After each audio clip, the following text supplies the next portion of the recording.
佢只係落床走兩步，然之後就冇咗聲音。今日朝早我聽到一個俾我久久講唔出話嚟嘅消息，一位我熟悉嘅長輩，75歲，住喺新店，身體一直好硬朗，平時愛種花、愛煮嘢俾孫子食，仲常開車買晒。平常我哋都笑話佢精神比年輕人仲好啦，成日忙進忙出啦，唔曾經嗌累。但係今日清晨咧，佢卻突然倒下咗，喺自己屋企冇發出任何聲音，冇任何預兆，就咁樣靜靜咁倒喺地上。佢當時只係朝早醒咗之後，好似平常咁樣將腳擺到地張，行咗兩步，結果突然個視線一黑，成個人失去平衡諗啦。屋企人發現佢嘅時候咧，佢已經倒喺臥室門口，意識模糊啦。送醫後先知道佢只係太快落床，而呢一件咧聽嚟冇乜啲嘅動作，差啲奪走佢嘅命。當我將呢樣嘢轉述俾熟悉嘅醫師朋友、台大醫院老年醫學權威陳亮公醫師嘅時候，佢點點頭講咗一句比我更加震驚嘅話：呢個唔係個案啊！呢種情況咧，我哋醫院每週都會收治幾位。陳醫師咧係國內最早投入老年健康研究嘅專家之一，目前咧亦都係台大老年醫學中心嘅主任。佢提醒我，超過70歲嘅長者，只要喺朝早起身嘅幾分鐘內做錯一個小小嘅動作，就有可能引發暈眩、跌倒、骨折，甚至更嚴重嘅後果。我哋好多人總以為只要朝早擘開眼，自己能夠起身，就表示身體冇問題。但事實卻係最危險嘅時刻，往往就喺你以為最安全嘅嗰刻。你係咪亦都有呢種經驗？清晨醒嚟未完全清醒，就趕住落床去廚房啦，泡咖啡啦，攞報紙。我哋習慣用自動駕駛模式開始一日，從來冇諗過呢種無意識嘅早晨行為，其實正一步步咧削弱我哋嘅健康。今日咧，我想同你分享嘅唔係恐嚇或危言聳聽，而係一位75歲長者嘅真實故事，同埋數百萬人每日都喺度重複嘅7個早晨錯誤。呢啲錯誤有嘅睇起上嚟微不足道，有嘅甚至你日都做緊。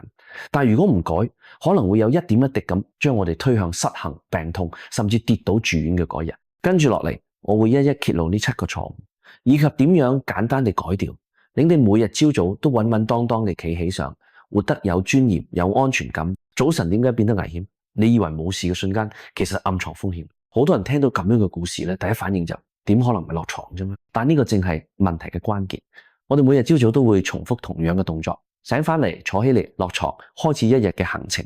睇翻嚟冇乜嘢，甚至覺得自然。不過，但年齡一上嚟，呢啲自然而然嘅行為咧，就唔再咁安全啦。陳亮公醫師話俾我知，人體喺年過70之後咧，好多內在機能會慢慢變化，而我哋卻幾乎都冇察覺。例如血壓調節變慢，腦部接收血液嘅速度變慢，肌肉反應不如從前，對失去平衡嘅感覺遲鈍。呢個代表咩？代表當你從分住嘅姿勢突然間坐起，甚至乎企時候，血液仲嚟唔切供應到腦部，腦部會短暫缺氧，就會出現頭暈、視線模糊，甚至黑掉幾秒。咁呢個咧喺醫學上面咧有個名稱咧，叫做姿勢性低血壓 （orthostatic hypotension）。佢唔係疾病，但係佢嘅後果卻可能致命。好多長輩咧就係喺呢幾秒鐘裏面跌倒啦，撞到頭，造成骨折或者腦傷。更可怕嘅係呢啲跌倒咧，往往唔係喺海邊，而係喺屋企嘅嚟，喺自己最熟悉嘅房間、走廊、浴室裏邊發生嘅。好多患者嚟到門診嘅時候，甚至完全唔記得自己係點倒嘅。陳醫師話：佢哋只係記得我朝早起身，然後就醒翻瞓喺地板上啦。你有冇注意過清晨起身嘅嗰幾秒，你其實係半清醒狀態？腦袋仲喺度打盹，身體卻已經走進廚房，就好似車引擎仲未熱好，你就猛踩油門，想當然會拋錨。但好消息係咧，呢啲風險咧其實好容易預防，你唔使食藥，唔使使錢，唔使做咩劇烈嘅運動，只要朝早起身時願意多停留1分鐘，慢啲，意識啲，尊重你嘅身體就好。陳醫師常之提醒病人咧，起身動作咧要分成3個步驟，醒嚟、坐起、落床。呢3個步驟中間咧，要俾身體一啲時間反應，俾血壓跟上，俾腦子清醒，就好似過馬路要先睇紅綠燈咁，起身都要有自己嘅安全指標。好多人跌倒咧，唔係因為老，而係因為習慣太快。呢個就係我今日想講嘅第一個重點。跟住落嚟咧，我哋會一步一步揭開更多習以為常，但係其實危險嘅早晨行為。以下係70歲以上嘅老人早晨常犯嘅7個錯誤。錯誤1：1分鐘決定你今日會唔會跌倒。好多人一睜開眼就即刻將腳伸出床邊，準備開始新嘅一日。你都一樣咩？我以前總係咁樣，一醒嚟腦袋仲未完全打開，就自動將腳擺到落床，企返嚟走去浴室。呢個動作我做咗幾十年，從來冇覺得邊度唔啱。直到有一日，我忽然感覺成個世界好似旋轉咁，企返起嘅瞬間，眼前一片黑，耳邊嗡嗡作響，身體不由自主往前傾。我趕緊扶住床邊，嗰刻我先知道，原來自己落床太快。咁啊，陳亮公醫師解釋咧，呢個係姿勢性低血壓嘅典型反應。年紀越大，血管嘅調節能力越差。當我哋從平躺變成坐姿或者站姿嘅時候，血液仲嚟唔切流到腦部，大腦短暫缺氧，就會出現頭暈、眼花，甚至摔倒。好多老人家就係因為咁樣摔倒啦，骨折住院啦，有啲嘅甚至就此臥床。你聽嚟咧可怕，但解決方法咧卻非常簡單。俾自己1分鐘，醒嚟之後唔好急住起身，先喺床裏盤住，喐動腳趾腳闊，再慢慢坐翻30秒，俾血液循環穩定，再慢慢把雙腳放翻地上，等到感覺清醒咗，重心穩咗，再企上嚟。呢1分鐘也許會俾你花少少時間開始一日，但佢換嚟嘅係安全、穩定、自信嘅一步。你唔係變老先會跌倒咧，而係因為太快、太急，忽略咗身體嘅節奏，尊重自己嘅節奏，先至係真正嘅聰明。錯誤2，清晨第一杯飲茶，成日都唔對勁。每日早上你第一個飲嘅係乜嘢啊？好多人答咖啡啊，我以前都一樣，一身就想飲啲熱嘅有味道嘅嘢嚟叫醒自己。但係你知道嗎？清晨最該飲嘅其實唔係咖啡，而係水。陳亮公醫師提醒人喺瞓覺嘅時候，身體並唔係完全靜止，心臟仲喺度跳，肺仲喺度呼吸，腎臟仲喺度過濾，體內嘅水分亦都喺度慢慢流失。靜慢落嚟，我哋透過呼吸、流汗、尿液，不知不覺就失去咗水分。但係朝早醒埋嘅時候，卻往往唔覺得口渴，尤其是年紀大咗以後，身體對口渴呢個感覺咧會變得遲鈍。你唔覺得渴唔代表身體唔需要水嘅，呢種乾卻不自知嘅狀態會讓個血液變得粘稠，血壓上升，心臟負擔亦都增加。對於本來就有高血壓或者心臟病風險嘅長者嚟講，呢個係一個隱形炸彈。更糟嘅係，如果你空腹飲咖啡，仲會比脫水情況更加嚴重。所以係最理想嘅做法係醒嚟後嘅第一口唔係咖啡，而係一杯溫水，唔需要多，大約150、200毫升就好似係半杯馬克杯嘅量，你可以加啲檸檬蜂蜜，甚至只係白開水都。咁呢杯水咧唔係淨係喺度補水啦，佢亦都係講俾身體知，我準備好開始今日啦。咁做之後咧，你會發現腦袋比較清楚啦，腸胃開始蠕動啦，身體亦都比較輕鬆。咁就係一杯水嘅魔法咧，比你想象咧更加重要。錯誤3，空腹飲咖啡係喺度身體落毒咩？朝早醒到成個屋個漫住咖啡香，係咪覺得好幸福？我以前亦都係一早起身第一件事就係煮咖啡，咁啊味道俾人覺得今日可以開始啦。但係問題嚟咗啦，你係食緊早餐之後飲定係空腹飲？我以前都係空腹飲啊，總覺得醒腦提神。但係後來我發現自己嘅胃越嚟越敏感，成個朝早悶悶嘅，冇胃口，甚至會有啲焦躁心悸。原來係我飲錯方式啦。陳亮公醫師解釋啦，咖啡係一種強烈嘅刺激物。尤其係裏面含有嘅咖啡因同埋酸性成分咧，會直接促使胃酸分泌。如果你係空腹飲呢啲酸性物質咧，就會直接接觸到胃黏膜，長期落嚟咧，可能導致胃發炎、胃食道逆流，甚至潰瘍。而且咖啡咧，亦都會促使腎上腺釋放壓力嘅荷爾蒙皮質醇，俾你感覺清醒，但係實際上卻會增加焦慮、心跳加快，甚至血壓飆升。對於本來就比較緊張或者有心血管疾病嘅長輩嚟講咧，呢個真係唔係個好開始。咁佢點算啊？唔通要戒咖啡咩？唔使，咖啡唔係壞嘢噶啦，只係飲嘅時機點要啱。你可以先食啲嘢墊胃，例如咧幾片吐司、一小把堅果、半斤香蕉，只要唔係空腹就好。咁樣一嚟咧，咖啡對胃嘅刺激會大幅降低，咖啡因嘅吸收咧亦都會比較平緩，俾你提神又唔心慌，享受又唔傷身。咖啡應該係愉快嘅，唔應該成為一種每日朝早默默傷害自己嘅習慣。你話啱唔啱？錯誤4，身體喺度話慢啲，你卻假裝冇聽見。有冇呢種感覺？朝早咧啱啱醒嚟嘅時候咧，身體彷彿有啲卡卡嘅，脖子有啲緊啊，背有啲僵啊，失神唔係好靈活啦，但又話唔上痛啊，就係一種不順嘅感覺。我以前都唔在意嘅，總覺得嗰隻睡姿唔好，起身活動一下就好啦。但係有一次，我先剛下床，彎腰攞拖鞋嘅時候咧，背部突然一陣抽痛，好似俾乜扯住咗啦。嗰一成日我都動作困難，連坐住都唔舒服。後來我問陳亮公醫師，佢話呢個係好多嘅長輩常見嘅情況。喺睡眠當中咧，身體會進入低活動嘅模式，肌肉放鬆，關節僵硬，滑液變少，血液循環慢。所以當你一醒嚟就即刻掹彎提重物，其實係喺度逼一台仲未預熱嘅機器即刻全速運轉。咁呢個就好似冬天早上發動機車，你會俾佢先熱車幾分鐘係咪？咁我哋嘅身體，尤其是已經過咗60、70歲嘅身體，亦都更加值得被溫柔對待。其實你唔使做瑜伽或者伸展操咁複雜，仲瞓喺床上嘅時候就可以做一啲小動作，轉動腳踝，伸展手臂，輕輕轉動膊頭呢個膊頭。坐起嚟之後，亦都可以稍微聳肩、挺胸、扭腰，好似係喚醒你嘅身體。咁呢啲動作唔需要3分鐘咧，卻能夠幫助你從睡眠模式平穩咁樣進入活動狀態，避免因為突然嘅用力而受傷。早晨係身體最脆弱、最敏感嘅時候，你越係慢，越係有意識咁啟動佢回報你嘅就係一成日嘅輕鬆與順暢。錯誤，你每日朝早咧駝住背起身咧，咁會影響成日嘅能量。你有觀察過自己朝早起身嘅模樣嗎？係咪腳剛踏到地上，成個人就彎住腰，低住頭，膊頭垂垂嘅，好似未瞓醒嘅樣？我以前就係咁樣，從床邊坐翻嚟之後咧，總係駝住背，拖住腳走去廚房，嗰個姿勢睇落唔起眼。但係後來我發現，佢其實悄悄改變咗我成日嘅精神狀態。陳亮公醫師話咧，朝早第一個企起嚟嘅姿勢咧，會影響你成日嘅呼吸、情緒、消化，甚至自我感覺。點解？因為當我哋駝背、低頭、胸口內縮嘅時候，肺部嘅空間變少咗，吸入去嘅空氣變少，腦部嘅氧氣亦都變少。呢個就好似手機信號變弱，你嘅大腦會跑唔動，你會覺得昏昏沈沈，冇精神，甚至心情低落。唔止咁樣，駝背仲會壓迫到內臟，你個胃啊、腸子咧被擠壓，個消化速度變慢啊，容易脹氣啊、便秘啊，呢啲唔舒服可能一成日都跟住你。最有趣嘅係，姿勢會影響情緒。當你企得企，抬起頭，睇住前方，大腦會自然產生更多自信同穩定嘅信號。